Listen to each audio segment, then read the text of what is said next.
Okay, folks, so let's get started with lesson 511.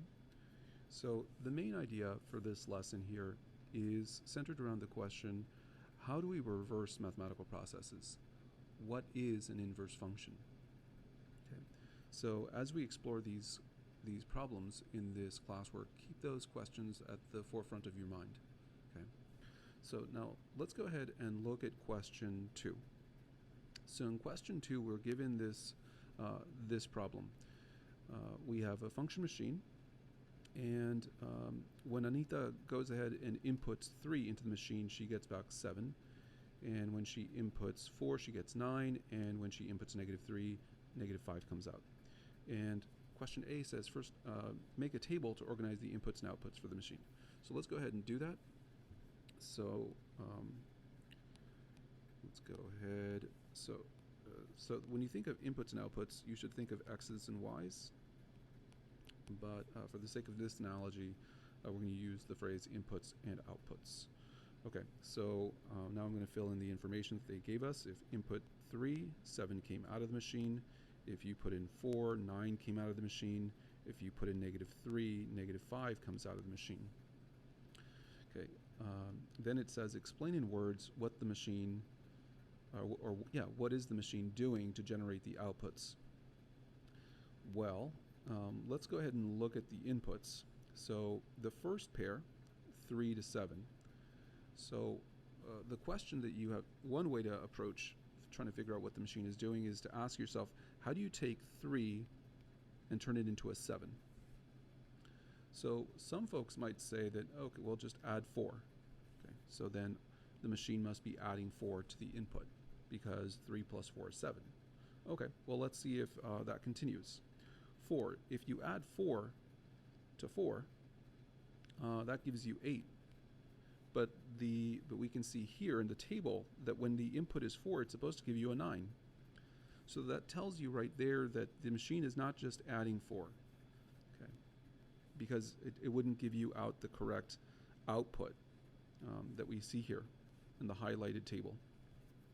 So that eliminates that problem, or that pattern here. So then you ask the question again, okay, how else can you take 3 to 7? Okay, and recall that you can use more than one operation. It's not just addition. So one way is like, okay, I noticed that if I double 3, I get 6, and 7 is close to 6. In fact, it's just 1 apart from 6. So I'm going to try what happens if I double the input and then I add 1 more. So let's see if that pattern holds. So to test it, to see if this is the rule, then I'm going to go ahead and try the next input. So if I take 4 and I double it, this gives me 8, and if I add 1 more, that gives me 9. So it seemed to work here. So that's a good sign. Might as well test out the last one. If I double -3, that gives me -6, and if I add 1 to -6, that brings me to -5. So it works here. That must be the rule. So let me just write this in words here. The output is the input doubled and 1 more. So there we go. So in essence, that's what the machine is doing. It's doubling the input and adding 1 more to generate the output. Okay, so now let's look at the next question. So in the next question, they describe a situation where the machine has started working backwards suddenly. Specifically, and here I'm going to highlight this sentence here. It says it began pulling the outputs back into the machine, reversing the process and returning the original input. Okay, so keep in mind input is a correction there. So so make sure you make those changes to your actual page there. So it's pulling back the it's pulling back the outputs and returning the original input. So then the question becomes, if 7 is pulled back into the machine, what value do you think comes out the top? Okay, so let's see. So we have this machine here. 7 comes out. Well, they say in this sentence that if it's pulling back the outputs into the machine, so it's sucking them back in, and it's returning the original input. So then ask yourself, if the output is 7, what was the original input? And the answer, you can see it up here in the previous table, that it must be a 3. So that's the answer to that question. 3 must come out the top. Anita set up her new backwards function machine and enters in the other outputs. What do you expect would come out the top if 9 is entered? Well, let's see here. So if we have a machine here and 9 gets sucked up, 9 gets sucked into the machine, what do we expect to come out? Well, let's see, if it's just working in reverse, then we expect a 4 to come out the top. And then by now you can probably guess, if -5 is sucked into the machine, then we expect a -3 to come out. So those are and it says explain. Well, the reason is right here in that highlighted sentence, is if the machine is truly working backwards, reversing all the mathematical processes, then if you suck the output back into the machine, if it's truly working backwards, then we expect the original input to be it should pop out the top. Okay, so that's it. Really, this question is cementing the idea of what it means for a function to work backwards. Okay, planting the seed of an inverse. Okay, then it says record the inputs and outputs of the backwards function machine in a table. Record the numbers going in as X and the numbers coming out as Y. Explain in words what Anita's backwards function machine is doing. Okay, so let's go ahead and create a table. So notice though that we're supposed to, whatever goes in has to be X. So in the backwards function machine, in this example, it's the 7 that's going into the machine. It's getting sucked back in. So 7 would be the input, or the X value. And what's coming out of the machine is 3. So then I'm going to write a 3 for Y. And likewise, 9 would have 4, and then -5 would go to -3. And it says, explain in words what Anita's function machine is doing. So in words, her machine is, let's see, for me, the way I interpret this question is, how does 7 turn into 3? Okay. Similarly to how we figured out question A here, you could say, okay, well, you could subtract 4. 7 subtract 4 gives you 3. Okay, well, then let's see if this rule works for the next pair of inputs and outputs, 9. If I subtract 4 from 9, that gives me 5. But if according to this table, it's supposed to give me 4.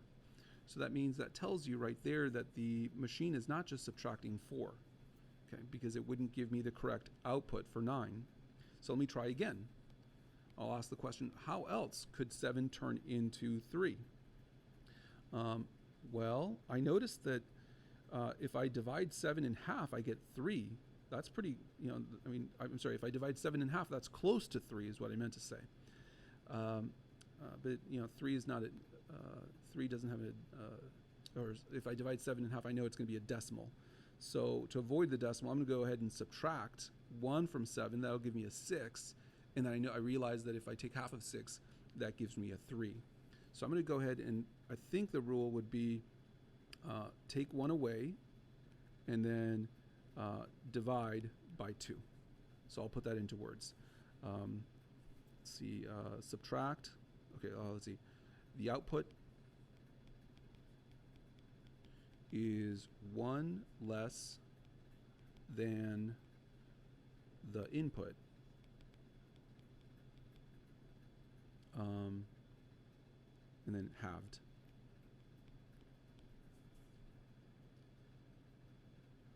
Okay. So we can verify that this works because 1 less than 9 is 8. Half of 8 is 4. So it works here. 1 less than negative 5 is negative 6. Half of negative 6, negative 3. And it works, and likewise it works for 7 and 3. So there it is. So that must be the how the machine is working. Okay, now it says write equations for Anita's original function machine and for her backwards machine. How are the two equations related? Okay, well, let's see here. So if we think back to the original, it says the output is the output is the input doubled and one more. So the output in this description here is y. So let me just copy and paste this here. Boom, boom, boom. There it is. So I'm just going to try to turn this into an equation. And recall that we just said outputs are y. Color code this. This is y. And inputs are x. So then the equation must read y, and the word is means equal. So y is the input doubled, so 2 times x, and one more. And means plus. So then we get plus 1. So that must be the original function. And let me go ahead and remove y and use function notation. So I'll call this f of x. Okay. And then, so this is the original function machine. And here's the backwards machine. So I'll take my little description here that I wrote for the previous problem.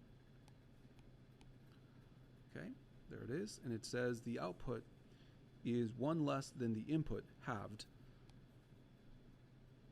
So then, again, the output means y. The word is equal. Less would mean subtraction. The input is x. Halved means to divide by 2. So then I can go ahead and write that equation. Y equals 1 less than the input. So it'd be the input take away 1. And then halved means to divide that quantity by 2. So there, that equation in red is describing the undo function, the backwards function machine. So there we go. Here's the original, and that's the, and this over here is the backwards machine. Okay, so there you go. That's our first introduction problem into reversing mathematical processes.